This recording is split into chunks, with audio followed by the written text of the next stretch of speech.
ومن يضلل فلا هادي له أما بعد أعوذ بالله من الشيطان الرجيم بسم الله الرحمن الرحيم أفتؤمنون ببعض الكتاب وتكفرون ببعض فما جزاء من يفعل ذلك منكم إلا خزي في الحياة الدنيا ويوم القيامة يردون إلى أشد العذاب وما الله بغافل عما تعملون.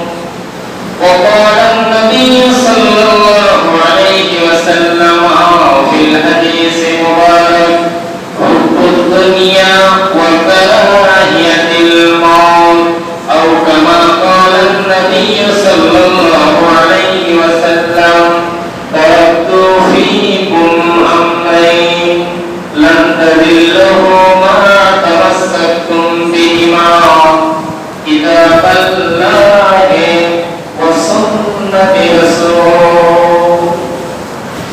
সম্মানিত জুমা জামাতের উপস্থিতি, সর্বত্র সেই মহান রব্বুল আলামিনের কৃতজ্ঞতা প্রকাশ করি যার অশেষ কৃপায় সুস্থ শরীরে আজ আমরা এক আল্লাহর ইবাদত করার জন্য জামে মসজিদে একসাথে এসে সমবেত হতে পেরেছি।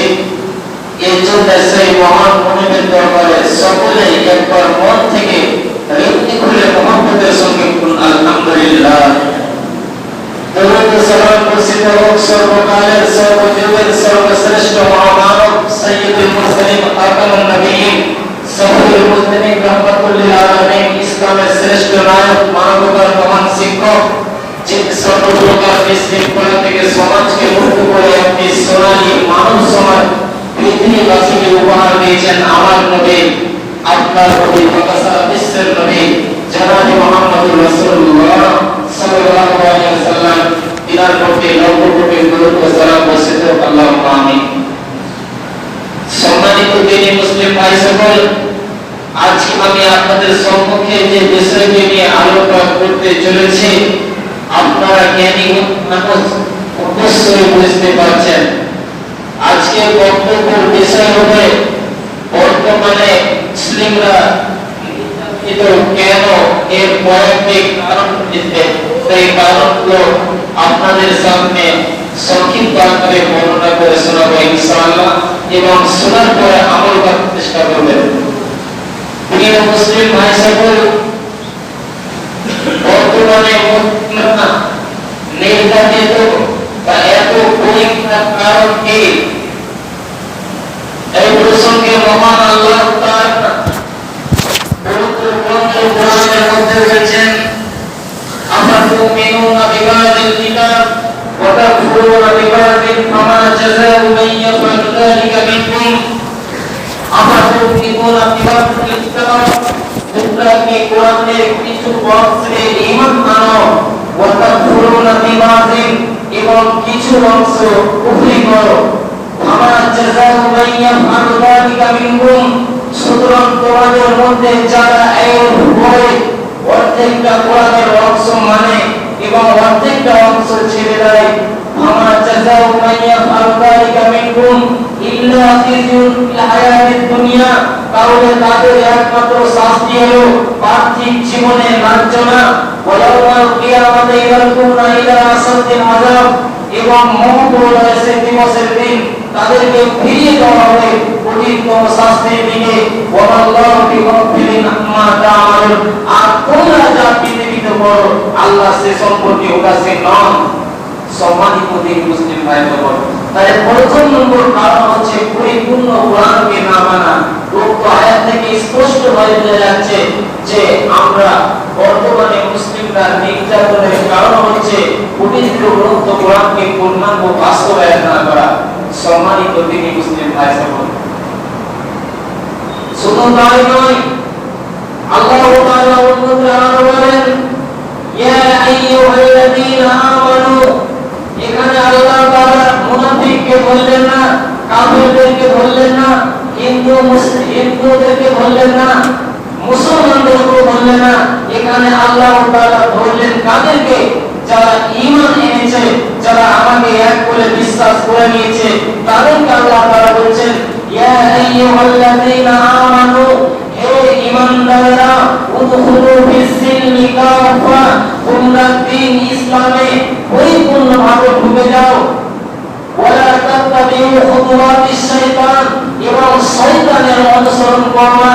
ইন্নাহু লাকুম আদুউম মুবিন, কেননা শয়তান হচ্ছে তোমাদের প্রকাশ্য শত্রু। প্রিয় মুসলিম ভাই সকল, উক্ত আয়াত থেকে স্পষ্টভাবে বোঝা যাচ্ছে যে আল্লাহ তাআলা ঈমানদারদেরকে বলেছে যে তোমরা দ্বীন ইসলামে পরিপূর্ণভাবে ঢুকে যাও। শুধু তাই নয়, আল্লাহ তাআলা অন্যত্র বলেন যে এই জায়গাতে আল্লাহ তাআলা বলেন, এই জায়গাতে আল্লাহ তাআলা শুধু মুসলমানদেরকে বলেননি, সারা পৃথিবীর যত মানুষ আছে, মুসলমান, হিন্দু, ইহুদি, নাসারা, খ্রিস্টান, জৈন, বৌদ্ধ, হানফি, শাফি, মালিকি, হাম্বলি, শিয়াসুন্নি, বুদ্ধিজীবী, শ্রমজীবী, সারা পৃথিবীর যত মানুষ আছে সকলকে আল্লাহ তাআলা বলেন ইয়া আইয়ুহা বানি আদম, হে বনি আদমের ছেলেপিলেরা, হে বনি আদমের সন্তানেরা, আল্লাহ তাআবুদু শাইতান, তোমরা শয়তানের অনুসরণ করো না।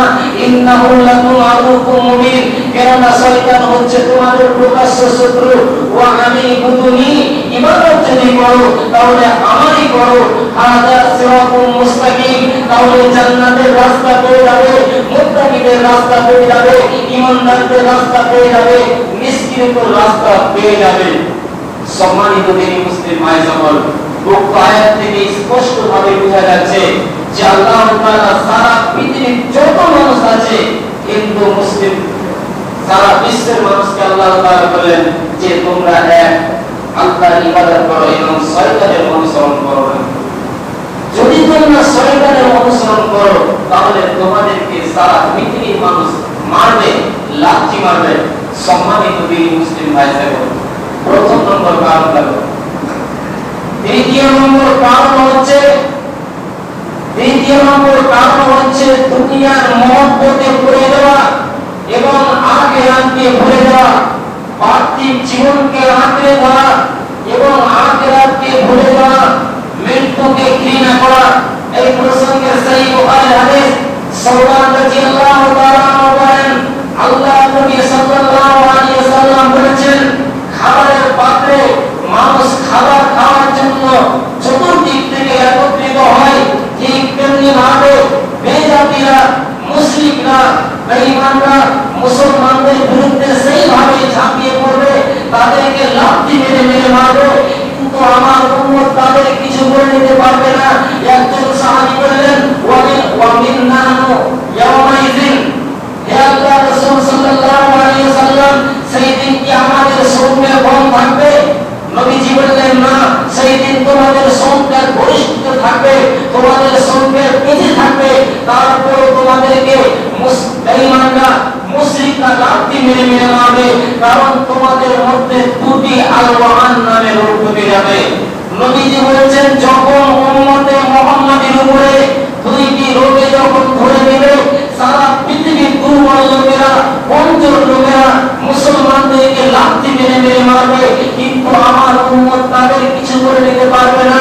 একজন সাহাবী বললেন ওয়াল রাহু ইয়া রাসূলুল্লাহ, হে আল্লাহর নবী সাল্লাল্লাহু আলাইহি ওয়াসাল্লাম, ওয়ান এই রোগটি কি যে সারা পৃথিবীর মানুষকে মারবে, মুসলমানদেরকে মারবে?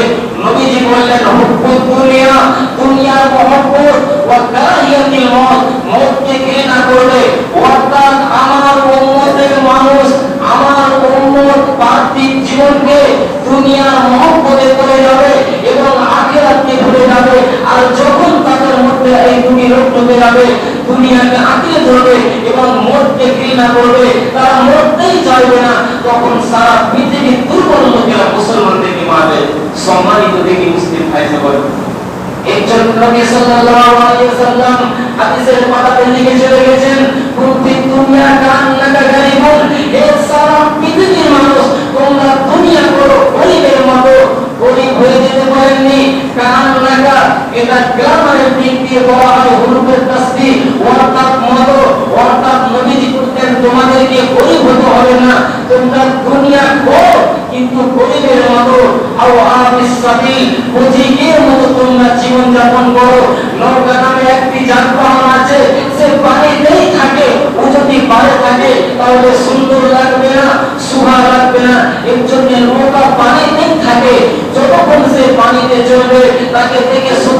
উপকার পাবে, তাকে দেখতে ভালো লাগবে। ঠিক তেমনি ভাবে মুসলমান মুমিন হবে নৌকার মতো, সে মাদের উপরে বসবাস করবে, মাদের ডুবে যাবে না। আর যদি মাদের ডুবে যায় তাহলে সারা পৃথিবীর কমজোর লোকেরা উম্মতে মুহাম্মাদের দিকে মারবে। সম্মানিত দিনী মুসলিম ভাই সকল, শুধু কি পর্যন্ত নয়, এর জন্য নবী সাল্লাল্লাহু আলাইহি ওয়াসাল্লাম বলে গেছেন, মালের ভিতর থেকে তোমার তিনটি মাল, এক নম্বর হচ্ছে যেটা তুমি খাও, এর রিজাল্ট হচ্ছে পায়খানা। দুই নম্বর যেটা তুমি পড়ো, এর রিজাল্ট হচ্ছে পুরাতন। আর তিনটি নম্বর তোমার যেটা মাল, সেটা হচ্ছে আল্লাহর রাস্তায় দেওয়া, সেটা রিজাল্ট হচ্ছে কঠিন কিয়ামতের দিন। সম্মানিত দিনী মুসলিম ভাই সকল, এর জন্য কবি বলেছেন, ধন করিও না ধন উপার্জন, মরিলে তোমার সাথে যাবে না ধন। ধন উপার্জন না রাখে কাহার, আমি তো ভাবে মৃত ব্যবহার। ধন করিও না ধন উপার্জন, আজকে মরিলে কার তো হয়তো বন্টন। মরিলে আমার করে শুনো বারবার, কাপড়ের সাথে আমি বেদনা আমার।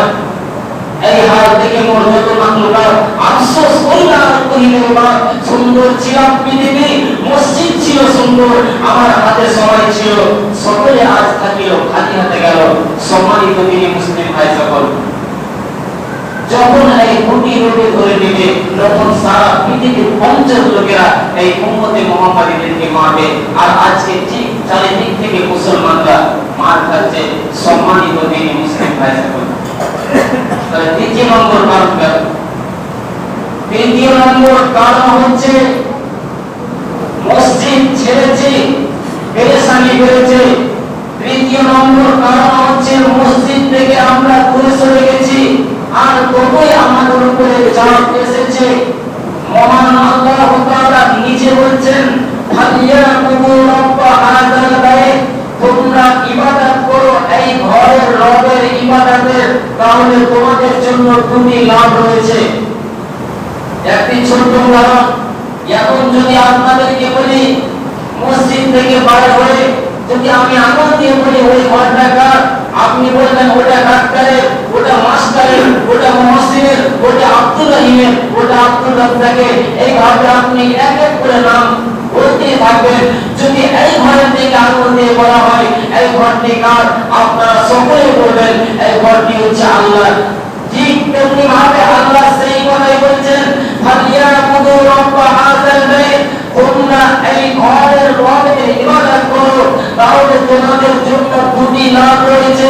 প্রথম নম্বর হচ্ছে আল্লাযী আত'আমাহুম মিন জু'ইন, এই ঘরের রব তোমাকে অভাবে খাবার দিবে। আর দ্বিতীয় নম্বর হচ্ছে ওয়া আমানাহুম মিন খাউফ, এবং তোমাকে ভয় ভীতির সময় নিরাপত্তা দিবে, আমান দিবে, সিকিউরিটি দিবে, নিষ্কৃত রাস্তা বের করে দেবে, যদি তোমরা এই ঘরের রবের ইবাদত করো। সম্মানিত দিনী মুসলিম ভাই সকল, আশা করি সকলেই বুঝতে পেরেছেন। একটি ছোট্ট উদাহরণ দিলে বুঝতে পারবেন। উদাহরণটি অনেকেই হয়তো শুনেছেন। একটি বই আছে গল্পের মাধ্যমে জ্ঞান, সেই বইটিতে লেখা আছে, একটি বাঘ এবং একটি গরু। বাঘটি তার গরুটিকে খাওয়ার জন্য গরুটির উপর ঝাঁপিয়ে পড়ল। সেই গরুটি প্রাণের ভয়ে পালাতে পালাতে সামনে একটি নদীর তীরে দলদলে পড়ে গেল, যাকে আমরা বলি কাদা পান। সেই কাদার উপরে পড়ে গেল, সঙ্গে সঙ্গে বাঘটিও লাফিয়ে সেই দলদলে পড়ে গেল। তখন বাঘটি বলল, এরে হতভাগা গরু, তোর কি আর পালাবার কোনো জায়গা ছিল না?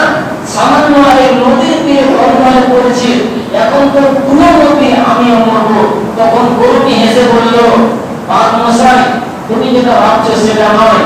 যখন সন্ধ্যা হয়ে যাবে আমার মালিক আমাকে খুঁজতে আসবে, আমাকে এই কাদার উপর থেকে তুলে নিয়ে চলে যাবে আর তোমাকে পিটিয়ে মেরে দিবে। ঠিক তেমনটাই হলো। যখন সন্ধ্যা হয়ে গেল, গরুর মালিক তাকে সেখান থেকে উদ্ধার করে নিয়ে চলে গেল আর বাঘটিকে পিটিয়ে মেরে দিল। ঠিক তেমনি ভাবে আল্লাহ বলছেন, যারা আমার প্রকৃত বান্দা হবে, যারা আমার ইবাদত করবে, তাদেরকে আমি বাঁচিয়ে রাখবো এবং সারা পৃথিবীর বেঈমান মুশরিকদেরকে আমি মেরে ফেলে দেব। সম্মানিত দিনী মুসলিম ভাই সকল, তৃতীয় নম্বর কারণ গেল। চতুর্থ নম্বর নম্বর কারণ হচ্ছে, সবথেকে বড় কারণ এটাই। চতুর্থ নম্বর কারণ হচ্ছে দাওয়াতের কাজ থেকে আজ আমরা দূরে সরে গেছি। দাওয়াতের কাজ, ইসলামকে প্রচার করতে গিয়ে আমরা ভুলে গেছি। অথচ সেই বুখারীর হাদিস, আবু সাঈদ খুদরি রাদিয়াল্লাহু তাআলা বলেন, আল্লাহর নবী সাল্লাল্লাহু আলাইহি ওয়াসাল্লাম বলেছেন, অবশ্যই অবশ্যই লাতা'মুরান্না বিল মারুফ, অবশ্যই তোমরা মানুষদেরকে আল্লাহর দিকে ডেকে আনো এবং অন্যায় কাজ হতে বাধা প্রদান করো। যদি তোমরা মানুষদেরকে আল্লাহর দিকে না ডাকো এবং অন্যায় থেকে নিষেধ না করো, তাহলে তোমরা যদি আল্লাহর কাছে দোয়া প্রার্থনা করো, আল্লাহ তোমাদের দোয়া কবুল করবে না। কারণ আপনি একজন নামাজ পড়ছেন, অথচ আপনার সামনে একজন লোক খারাপ কাজ করছে, ওকে আপনি বাধা প্রদান করতে পারেন না। সম্মানিত দিনী মুসলিম ভাই সকল, এই 4 নম্বর কারণ হচ্ছে দাওয়াতের কাজ থেকে সরে গেছি। অথচ নবী সাল্লাল্লাহু আলাইহি ওয়াসাল্লাম নিজেই দাওয়াত করেছেন, নিজেই ইসলামকে প্রচার করেছেন। এত বড় একজন নবী হয়ে আখিরি পয়গম্বর হয়ে যদি দাওয়াতের কাজ করে, তাহলে আমাদেরকে তো করতেই হবে। সম্মানিত দিনী মুসলিম ভাই সকল, তাহলে একটি পয়েন্ট ধরে, আল্লাহ নবী সাল্লাল্লাহু আলাইহি ওয়াসাল্লাম যখন ইসলামের দাওয়াত দিতে চলে গেলেন, ইসলাম প্রচার করতে গেলেন কোথায়? তায়েফের ময়দানে।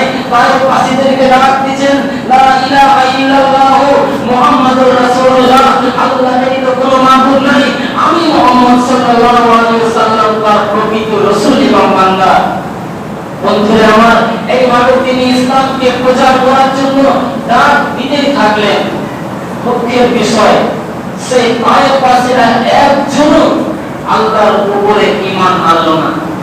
ঈমান আনলো না এটা তো দূরের কথা, রাস্তায় যে আবর্জনা ছিল সেগুলো উঠিয়ে আল্লাহর নবীর গায়ে ছুঁড়তে লাগলেন। এমনকি শুধু তাই নয়, রাস্তায় যে বড় বড় পাথর ছিল সেগুলো উঠিয়ে আল্লাহর নবীর মাথায় ছুঁড়তে লাগলো। মাথা থেকে পা পর্যন্ত রক্ত হয়ে গেল। মনে হয় না যে এটা আল্লাহর নবী, কিন্তু কি করবে? কোরআনকে তো বাঁচাতে হবে, ইসলামকে তো প্রচার করতেই হবে। তারপরেও তিনি সেখান থেকে পালায় না। তায়েফবাসীরা তাকে রক্ত করে দিল। হাদিসে আছে, তায়েফের মাটি এবং আল্লাহর নবীর রক্ত পায়ে পা চিপকে ধরে নিয়েছে। এমন সময় দুটি ফেরেশতা এসে বললেন, ইয়া রাসূলুল্লাহ, হে আল্লাহর নবী সাল্লাল্লাহু আলাইহি ওয়াসাল্লাম, আমাদেরকে একবার হুকুম দেন, এই তায়েফবাসীদেরকে আমি এখানে রাখবো না, তায়েফবাসীদেরকে ধূলিসাৎ করে দেব, তায়েফবাসীর নাম ও নিশানকে মিটিয়ে দেব। আল্লাহর নবী একটাই কথা বললেন, দাও ফেরেশতা, মনে হয় এতে ভুল হয়েছে। তাহলে দেখেন কি মানুষ ছিলেন তিনি, ইসলামকে প্রচার করতে গিয়ে তায়েফের ময়দানে রক্ত ফেলে দিল, এরপর তায়েফবাসীদেরকে ক্ষমা করে দিলেন। এর জন্যই কঠিন ইসলাম বললেন, পাপের অন্ধকারে ঢুকেছিল মন, মহানবী মস্তু পাইলেন তখন, মানুষকে বুঝালেন কাছে ডেকে ডেকে, বিরোধী সবাই সব অন্যায় থেকে তার কথা সহজে শুনলো না কেউ, দূর থেকে ছুঁড়ে দিল পাথরের ঢেউ। যখনই আঘাত মুখে হয় জমা, মুহূর্তে হাসি মুখে করলেন ক্ষমা। যখনই তারা পাথর ছুঁড়েছে, তখনই আল্লাহর নবী ক্ষমা করে দিলেন। একদিন সত্যকে বুঝলো সবাই, শত্রুতা মুছে দিয়ে হলো ভাই ভাই। অন্যায় অনাচার যত ছিল দেশে, একে একে মুছে গেল সব অবশেষে। কারো মাঝে রইল না হিংসার লেশ, ওটা শান্তিতে ভরে গেল গোটা দেশ। সম্মানিত তিনি মুসলিম ভাই সবার, এত পাথর চলেছে, রক্ত হয়ে গেছে, এরপরও আল্লাহর নবী তাদেরকে ক্ষমা করে দিলেন। যেই সাহাবীগুলো, একটি পয়েন্ট হচ্ছে, যেমন হযরতে ওমর ফারুক রাদিয়াল্লাহু তাআলা আনহু, দিনে 2 বোতল শরাব পান না করলে যার জীবন পার হতো না। এই রকম সাহাবীগুলো যদি বলা হয়, ওরে হযরতে আবু বকর, ওরে হযরতে হুযায়ফা, ওরে হযরতে জাবির জুবাইর, ওরে হযরতে হানজালা, তোমরা সকলে একবার এক মুখে উত্তর দাও, একজনে তোমরা কৌতুকি করতে, একজনে তোমরা নিজের মূর্তি তৈরি করে তারিফ প্রার্থনা করতে। আজকে তোমরা কেমন করে আল্লাহকে রাজি করেছো? তারা বলবে, যালিকা লিমান খাশিয়া রাব্বাহ, যালিকা লিমান খাশিয়া রাব্বাহ, আমরা আল্লাহকে ভয় করেছি, আর এই ভয় করার কারণে আল্লাহ আমাদের উপর রাজি হয়ে গেছে। সম্মানিত তিনি মুসলিম ভাই সকল, তাহলে দেখেন হযরত ওমর ফারুক ইসলাম যখন গ্রহণ করেননি, তিনি এত বড় একজন কমান্ডার ছিলেন যে তার পাশে কেউ দাঁড়াতে পারত না মুসলিম। তার সামনে দিয়ে কাউরির সাহস ছিল না যে তার সামনে দিয়ে পার হয়ে যায়, অথচ সেই সাহাবীটি মুসলিম জাহানের দ্বিতীয় খলিফা হয়ে জান্নাতের সার্টিফিকেট পেয়েছে। সম্মানিত তিনি মুসলিম ভাই সকল, এর জন্য আল্লাহ তাআলা স্বয়ং নিজে বলেছেন কোরআনের মধ্যে, ওয়াতাকুম মিনকুম উম্মাতুন ইয়াদউনা ইলাল খায়র, হে সারা পৃথিবীর মানুষ, তোমাদের মধ্যে তোমাদের মাঝে এমন একটা দল তৈরি করতে হবে তা'মুরুনা বিল মা'রুফ, যারা মানুষদেরকে আল্লাহর দিকে ডেকে আনবে এবং অন্যায় কাজ হতে বাধা প্রদান করবে। আল্লাহ তাআলা সেই লোকগুলোকে বলেছেন, ওয়া উলাইকা হুমুল মুফলিহুন, ওই সব লোকেরাই হচ্ছে কামিয়াব যারা মানুষদেরকে আল্লাহর দিকে ডেকেছে এবং অন্যায় কাজ হতে নিষেধ করেছে। সম্মানিত দিনী মুসলিম ভাই সকল, তাহলে 4 নম্বর কারণ হচ্ছে দাওয়াতের কাজ থেকে আমরা পিছে সরে আছি। আর একটি পয়েন্ট দেখেন, হযরতের যায়েদ, বিশাল লম্বা চওড়া ঘটনা আছে। যায়েদ ছোটবেলা থেকে যখন হারিয়ে যান, আল্লাহর নবীর কাছে ছিলেন, ওই যায়েদ মুদার প্রান্তের প্রধান সেনাপতি হয়ে শহীদ হয়ে গেলেন। দ্বিতীয়তে জাফর ইবনে আবু তালেব, তারপরে যেই দ্বিতীয় কমান্ডার যাকে সেনাপতি দায়িত্ব দেওয়া হয়েছিল আব্দুল্লাহ ইবনে রাওহা, সন্ধ্যায় বিয়ে করেছে, বিবির সাথে কোনো পরিচয় হয়নি। এই লোকগুলো কোরআনকে বাঁচানোর জন্য ইসলামের উপরে ঝাঁপিয়ে পড়েছে। হযরত জাফর ইবনে আবু তালেবের বেঈমানরা হাত কেটেছে, ডান হাত কেটেছে, বাম হাতে পতাকা ধরেছে, বাম হাত কেটেছে, পায়ে করে পতাকা ধরেছে। যা আব্দুল্লাহ বলেন, আমি দেখছি তারপরে ইসলামের পতাকা মাটিতে পড়েনি, থরথর করে পতাকা উঠছে। এরা কোরআনকে বাঁচানোর জন্য ইসলামের উপর ঝাঁপিয়ে পড়েছে। সম্মানিত দিনী মুসলিম ভাই সকল, 4 নম্বর কারণ দাওয়াতের কাজ থেকে দূরে সরে গেছি। 5 নম্বর কারণ হচ্ছে আল্লাহর 5টি পরীক্ষা থেকে আমরা দূরে সরে আছি। 5 নম্বর কারণ হচ্ছে আল্লাহর 5টি পরীক্ষা থেকে আমরা দূরে সরে আছি। মহান আল্লাহ তাআলা নিজে বলেছেন, ওয়ালা তাবলুওয়ান্নাকুম বিশাইইন মিনাল খাউফ, হে সারা পৃথিবীর মানুষ, আমি তোমাদেরকে কয়েকটি বিষয়ের উপরে পরীক্ষা নিব। তার মধ্যে 1 নম্বর হচ্ছে মিনাল খাউফ। খাউফ মানে হচ্ছে ভয়। এই ভয়টা আপনার কাছে যে কোনো ভাবে হোক না কেন আসতে পারে। কেউ হুমকি দিবে, আমার এই দিকে দরজা করবি না, কেউ হুমকি দিবে, আমার এই দিকে রাস্তা যাবি না, বিভিন্ন রকম তোমার উপরে ভয় আসবে। ওই অবস্থায় তোমাকে কোনো মানুষের কাছে যেতে হবে না, আল্লাহর কাছে আসতে হবে। কারণ আল্লাহ বলেন, আমি তোমাকে ভয় দেখিয়ে পরীক্ষা নেব। সেখানে তোমাকে সবর করতে হবে, ধৈর্য ধারণ করতে হবে। 1 নম্বর গেল। 2 নম্বর পরীক্ষা হচ্ছে মিনাল জুই, মানে হচ্ছে অভাব। চারিদিক থেকে সংসারের চাপ পড়ছে, এতই অভাব হয়ে যাচ্ছে, বাড়িতে একবেলা খাবার জুটে না। এইভাবে করতে করতে আপনাকে ডাকবে লটারি, আপনাকে ডাকবে সুদ, আপনাকে ডাকবে ঘুষ, বিভিন্ন রকম তোমার উপরে হারাম জিনিসগুলো আসবে। ওই অবস্থায় তোমাকে লটারি কাটতে হবে না, ওই অবস্থায় তোমাকে আল্লাহর কাছে আসতে হবে। আল্লাহ বলছেন, ইসরাঈল বিসসাবরি ওয়াস সালাহ, তোমরা আমার কাছে চাও নামাজের মাধ্যমে। বিশ্বনবী বলছেন, যদি তোমার জুতোর ফিতাও ছিঁড়ে যায় সেটাও তুমি আল্লাহর কাছে চাও। সম্মানিত দিনী মুসলিম ভাই সকল, গুনাহগার হবে না। সারা পৃথিবীর যত মানুষ আছে সকলেই গুনাহ করবে। যদি আমরা গুনাহ না করি তাহলে তো আমরা ফেরেশতা। একটি সেই হাদিস আল্লাহর নবী সাল্লাল্লাহু আলাইহি সাল্লাম বলেছেন, যদি মানুষ গুনাহ না করত তাহলে এই জাতিটাকে আমি উঠিয়ে নিতাম এবং এমন একটা জাতি পৃথিবীতে পাঠাতাম যারা গুনাহ করবে এবং আল্লাহর কাছে তওবা করবে। আমরা সেখানেই দুর্বল, গুনাহ করছি কিন্তু আল্লাহর কাছে ফিরে আসি না। সম্মানিত দিনী মুসলিম ভাই সকল, 2য় পরীক্ষা তোমাকে ভোগ দিয়ে, ক্ষুধার্ত দিয়ে তোমাকে আল্লাহ পরীক্ষা করবে। ওয়ানাকসিম মিনাল আমওয়ালি ওয়াল আনফুসি ওয়াস সামারাত। 3 নম্বর হচ্ছে তোমার মালকে নষ্ট করেও আমি পরীক্ষা নিব। আপনার 5 বিঘা বাগান আছে, আপনি অনেক খুশি আছেন, এই বছর আমি 3 লক্ষ টাকার মালিক হব, এই বছর আমার বাগানে প্রচুর আম ধরেছে। ওই সময় এমন একটা আল্লাহ ঝড় বৃষ্টি দিল, সারা বাগানকে বিনাশ করে দিল, বরবাদ করে দিল। ওই অবস্থায় মাথায় হাত দিয়ে বললে হবে না, এরপরে আমি কি খাবো? কারণ আল্লাহ বললেন, আমি তোমাদের মালকে উঠিয়েও পরীক্ষা নিব, ওই অবস্থায় তোমাকে ধৈর্য ধারণ করতে হবে। সম্মানিত দিন মুসলিম ভাইরা, 4 নম্বর হচ্ছে ওয়ালান্তুর, 4 নম্বর এবং 5 নম্বর একটি ফলকে নষ্ট করে আল্লাহ পরীক্ষা নিবে। আর 5 নম্বর হচ্ছে জান নিয়েও আমি তোমাদের পরীক্ষা নিব। জান বলতে এখানে মানুষও তাফসীর ইবনে কাসির লিখছেন যে জান বলতে আপনার বাড়িতে হাঁস, মুরগি, বকর, বকরি, ছাগল, গরু আছে, সেগুলোকে তাফসীরে লিখেছেন আজকে আপনার 10টি হাঁস একই সাথে মারা গেল, তারপরের দিন ছোট ছাগলটা মারা গেল, তারপরের দিন গরুটা মারা গেল, তারপরের দিন যে আমার সন্তানটা হয়েছিল সেটাও মারা গেল, এই করে করে আপনার বাড়ি খালি হয়ে যাচ্ছে, সমস্ত লোক মারা যাচ্ছে। ওই অবস্থায় তোমাকে কাঁদলে হবে না, ওই অবস্থায় তোমাকে ধৈর্য ধারণ করতে হবে। অনেক মানুষ বলে নিজের সন্তান মরে গেল তারপরে চোখে পানি আসে না, সেটা সেই নয়।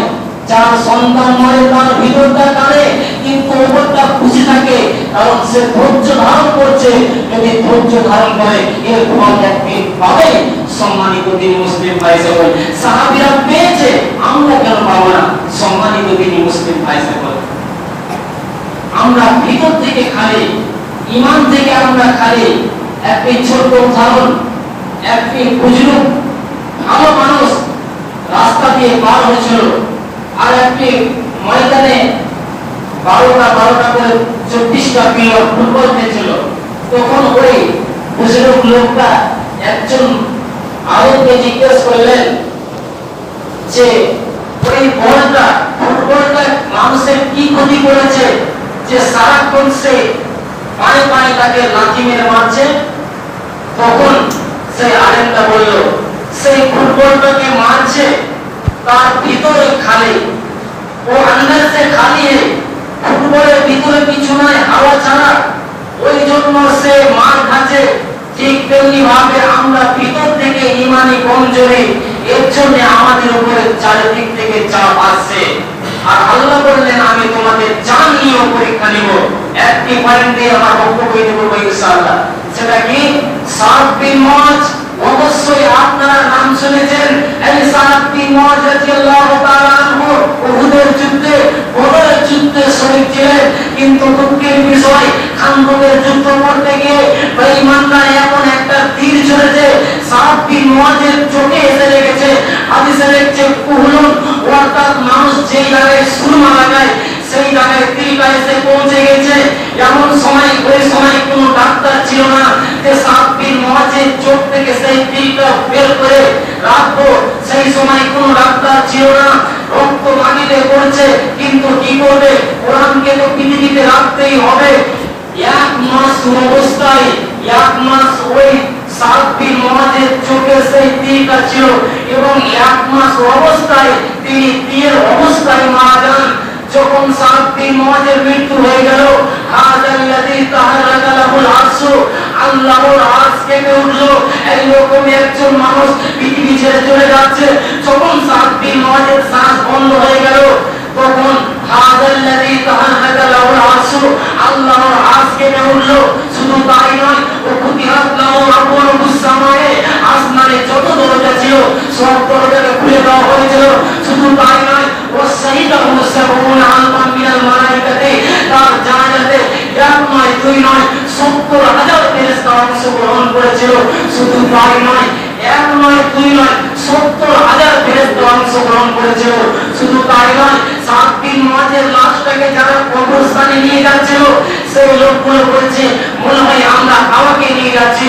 তার মানে হচ্ছে সাদ বিন মুআজের লাশ ফেরেশতা পর্যন্ত কবরস্থানে পৌঁছে গেছে। এরপরেও লাগাত সুম্মাতান, এরপরেও সাদ বিন মুআজের কবরকে চিপকে ধরেছে। আল্লাহ নবীর কাছে ওহীর মাধ্যমে খবর এলো, ইয়া রাসূলুল্লাহ, ইয়া আল্লাহর নবী, কালকে যে সাদ বিন মুআজ মরে গেছে যুদ্ধ করতে গিয়ে, তার কবরটাকে চিপকে ধরেছে। আল্লাহর নবী সঙ্গে সঙ্গে দোয়া করলেন, তারপরে সুম্মা বলে জানালো, তারপরে পরে সেটা প্রশস্ত করা হয়েছিল। তাহলে দেখেন বন্ধুরা, যে সাদ বিন মুআজ কোরআনকে বাঁচানোর জন্য আল্লাহর রাস্তায় শহীদ হয়ে গেল। এই লোকগুলো যদি কবর থেকে নাজাত না পায়, আমরা পায়ে পায়ে গুনাহ করছি, কদমে কদমে গুনাহ করছি, অথচ আল্লাহর কাছে তওবা করতে পারছি না। আমাদের কবরটা কেমন হবে?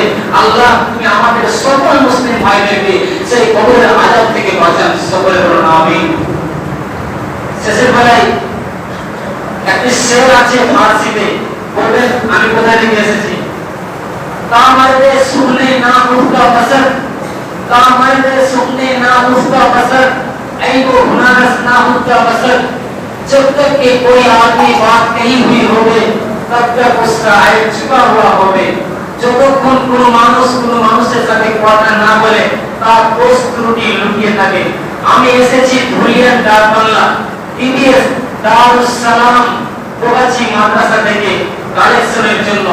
আমার সাথে আমার শিক্ষক এসেছে, তিনি পার্শ্ববর্তী মসজিদে আছেন। অতএব ভাই বাবাজিরা, আপনারা সকলে একটু সাড়া দিয়ে যাবেন। আমি কাউরের কাছে চাইতেও পারবো না যে আমাকে দিয়ে যান একটি কোরআনের দাম 5 খানা, আপনাদের এখানে আপনার করলাম। যদি কোনো শ্রেণীর যুবক বা ভাই বাবাজিরা থাকে, তাহলে একটি কোরআনের দাম দিয়ে যাবেন 5 খানা। একজনকে বলবো না, আমি জোর গলায় বলতে পারবো না, যেহেতু ইসলাম বলছে লা ইকরাহা ফিদ্দীন, দিনের মধ্যে কোনো জবরদস্তি নাই। মাদ্রাসা আছে, আল্লাহই চালাবে কোথা থেকে কোথায় মান চলে আসবে। অতএব আপনারা সকলে একটু সাড়া দিয়ে যাবেন। শেষের বেলায় দোয়া থাকবে, হে আল্লাহ তাআলা, তুমি আমাদেরকে এই দুনিয়ার পার্থিব জীবনে যেন আমরা ভালোভাবে ইবাদত করে আখিরাতে যেন সফল হতে পারি, সকলে বলুন আমিন। হে আল্লাহ, যারা আমরা এই পাড়াতে এই মহল্লাতে মসজিদ থেকে দূরে সরে আছি, আল্লাহ তাদেরকে তুমি মসজিদ আসার তৌফিক দান দেন। আল্লাহ নবী সাল্লাল্লাহু আলাইহি সাল্লাম বলেছেন, লা তাকুমুস সাআতু বিল-আরদি হাত্তা ইয়াকুলা আল্লাহ। যতদিন আল্লাহওয়ালা মানুষ পাড়াতে মহল্লাতে থাকবে, ততদিন কিয়ামত হবে না। শেষের বেলায় একটাই দোয়া, আল্লাহ তুমি আমাদের কবরের 3টি প্রশ্নকে আসান করে যেন আমরা জান্নাতে যেতে পারি, আমিন ইয়া রাব্বাল আলামিন। বিসমিল্লাহির রহমানির রহিম। ইন্নাল্লাহা ওয়া মালাইকাতুহু ইউসাল্লুনা আলান নবী ইয়া আইয়ুহাল্লাযীনা আমানু সাল্লু আলাইহি ওয়া সাল্লিমু তাসলিমা। আল্লাহুম্মা সাল্লি আলা মুহাম্মাদিন ওয়া আলা আলি মুহাম্মাদ কামা সাল্লাইতা আলা ইব্রাহিম ওয়া আলা আলি ইব্রাহিম ইন্নাকা হামিদুম মাজিদ। اللهم بارك على محمد وعلى ال محمد كما باركت على ابراهيم وعلى ال ابراهيم انك حميد مجيد. اللهم انصر من نصر دين محمد صلى الله عليه وسلم واجعلنا منهم. اللهم اغفر من خذل دين محمد صلى الله عليه وسلم ولا تجعلنا منهم. سبحان ربك رب العزة عما يصفون وسلام على المرسلين والحمد لله رب العالمين.